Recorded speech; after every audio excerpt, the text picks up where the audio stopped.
In this tutorial in CyberLink PowerDirector, I'd like to give you some tips on using background music that is now available directly from PowerDirector.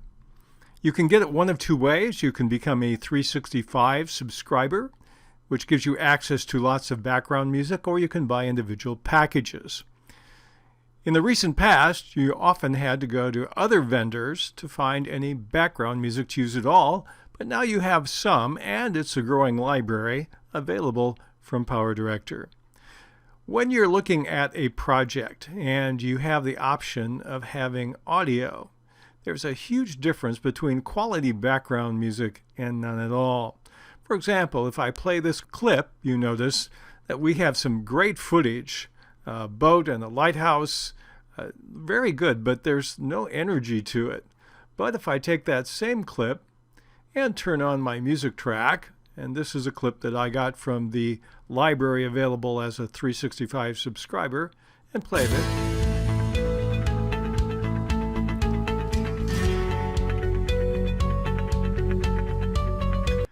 There's a world of difference between the two, and the only difference is I have some quality audio music as part of my clip. If you wanted to do that, there are several ways in which you can use the files that you can get either by buying them separately from your copy of PowerDirector through CyberLink or becoming a subscriber. I'd like to give you a couple tips on using the tool. In the media room, oftentimes we are focusing on video clips or still images. But you notice when you click on the drop-down box at the top, you have more options than that. If I click on the down arrow, I have one option called background music. Now when I'm using this particular tool, I prefer to get to it a different way. What I like to do is click on the blue arrow on the left. That will enlarge a panel here, which is going to give me some subcategories when I click on music. So I'm going to drag to the right here, and then I'm going to click on background music. And now it gives me many categories of music that I can use. Here's all of my content. The second is the files that I've downloaded. We'll talk about that in a moment. The other is other categories by which they have recategorized the various files that are available to me in my copy of PowerDirector. Let's try a couple and see what we have here. Here's the classical area. When I use this, I'm going to widen it even more, because I want you to see every column. One thing I like about this feature is if you're looking for some music that's a certain length, certain duration, you can click on the duration column and it will automatically give you the minutes, seconds, and frames of the unedited piece of music. I find that really helpful. Now there are two things in the right column called the download column. One is a check mark, and many of them here in this particular group are checked under classical. But the others have this down arrow into a flat icon. What's the difference between the two? Well, you don't have to download every piece of music that you may have access to in PowerDirector. You can sample it and decide if you want to or not. In this particular case, The Leaves of Green is 2 minutes, 51 seconds, and 29 frames long. But if I just click on it once, the word sample will come up. And then when I play,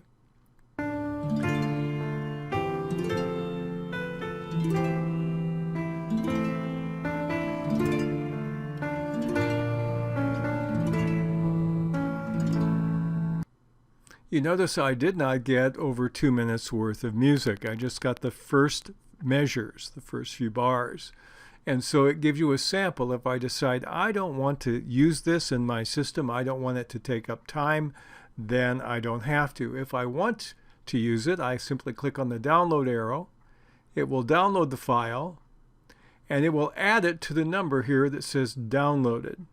It was 29, now it's 30. Let's download another one, and you'll see how fast it is depending on your internet speed. And this should raise now to 31. And so that's a very easy way to track what you've downloaded and what you've just sampled. And again, you can alphabetize them by clicking on the name column. You can click on the date column. you can click on the category column if you have, for example, all of your content in one place. If I click on all categories, I can click on size and go from the largest to the smallest or the smallest to the largest in terms of file size or time duration. I can click on the category and now it works them all together. Or if I want a subset, let's go down to the options we have. I'm going to go on country here. And one of the options I have that I've downloaded already is one called volunteers. I'm going to play that for a second.